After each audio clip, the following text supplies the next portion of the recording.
and do same exact actions for all the other phrases. So there's one more thing I need to show you. Let's edit this next phrase.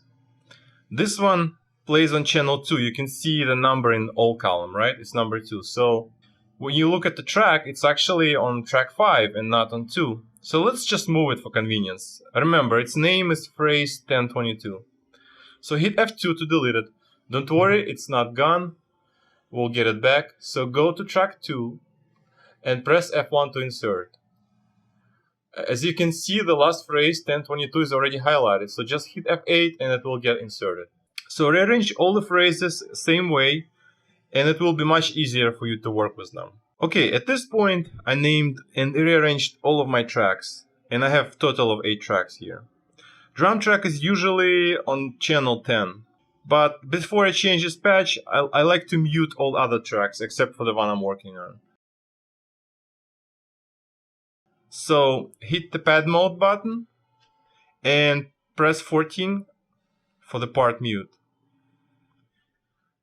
At this point I'm hitting every button on the dynamic pad except for number 10, so they're all flashing. Another thing you might notice, that drum track doesn't start right away, so you have to scroll to the first note.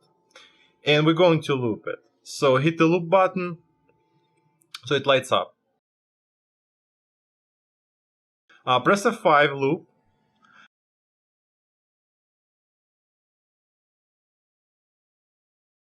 Hit F5 to set the start point. Then arrow down to the end point, and let's increase it by 2, maybe 4 bars for this example.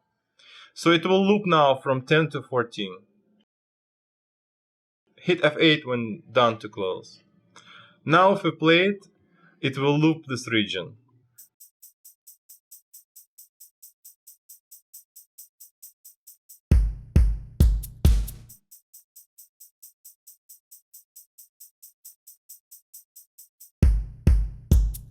Okay, let's leave it playing and hit the patch button.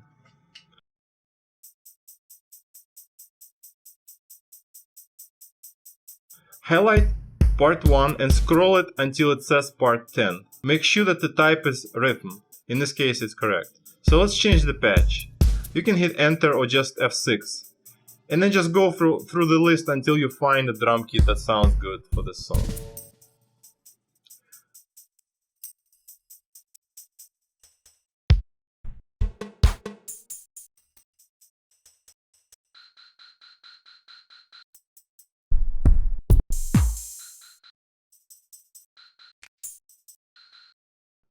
Alright, at this point I went through all the tracks, cleaned them up, changed their default patches, moved them to the correct tracks and so on. So let's just hear our final song.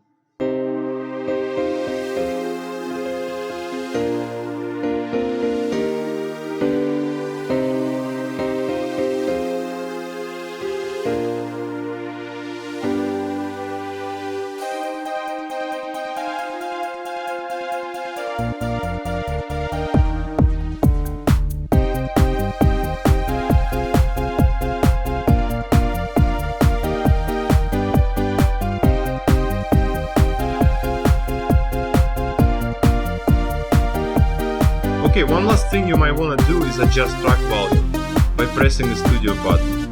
And don't forget to save all the changes you did to both studio and the song. And let me know if you have any questions.